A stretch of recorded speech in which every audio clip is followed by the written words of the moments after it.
Hey there, it's Ashley again. I'm here to tell you a little bit about Richard Rorty. He was born in 1931 in New York City.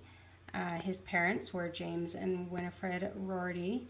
They were very involved in politics and were activists and social democrats.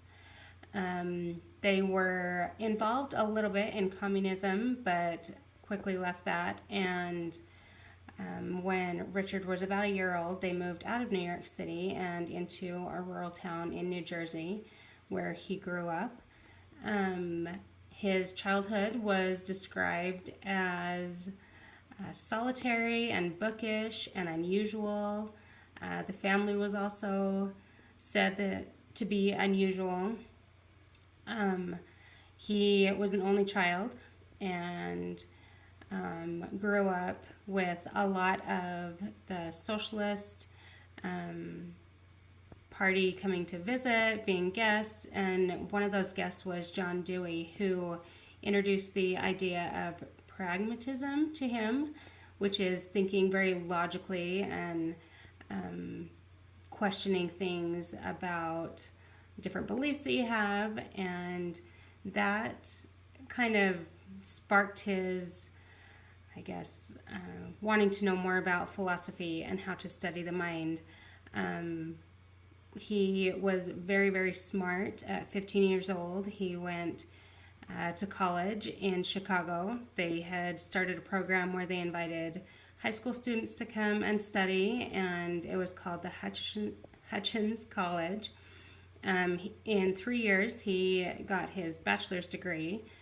3 more years, he got his master's, and that was both in philosophy. And then he went to Yale after that to get his PhD, also in philosophy. Um, so that is pretty young to have all of those degrees done. While he was at Yale, he met his first wife, and they had one son. His first wife's name, if I can pronounce it right, is Emily.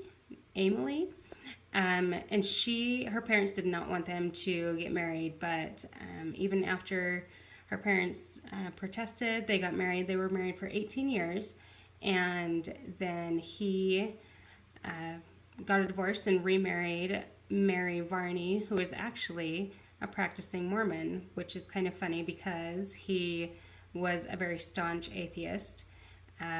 When he was younger, his dad had had a nervous breakdown and had claimed to have some sort of connection with a divine power, and he really struggled with this and ended up in a 6-year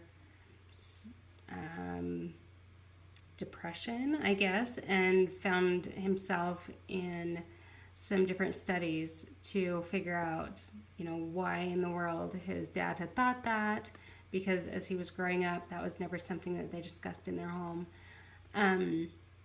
He went on to publish many, many great works. A lot of the things that he taught at different colleges, he taught at Harvard, Wesley College, and Stanford. And Princeton as well.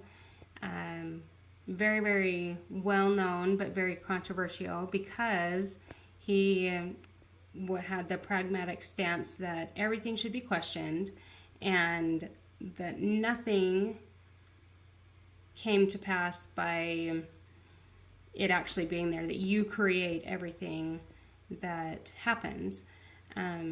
He gave some very interesting religious comparisons, and watching them was a little irritating, actually. I think it's kind of funny that he ended up marrying somebody who was LDS and that she was actually practicing. They were married for quite a while, 1972 to 2007. He ended up dying of pancreatic cancer